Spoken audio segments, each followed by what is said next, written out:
Welcome back to HDTechLogic. In today's video, I'm going to show you how to create a project and import media into Adobe Premiere Pro.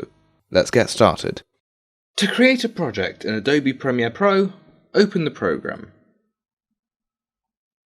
Once it's loaded, go to Create New Project. Name the project, what it's going to be about. Choose where Adobe is going to save the file to.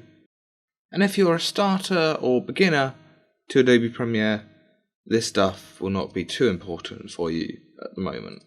Once you get a bit more advanced, you'll start understanding a bit more of this stuff. Click OK. And you've created your project.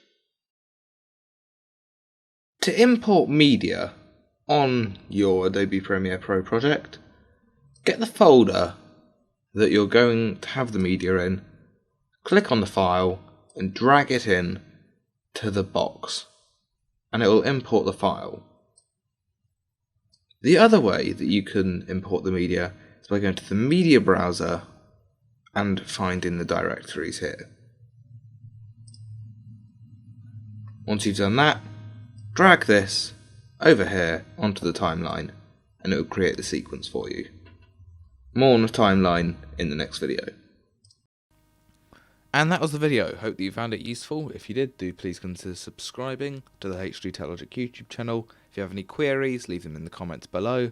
And note that this video was made using Adobe Premiere CC15. Thanks for watching, and I'll see you in the next video.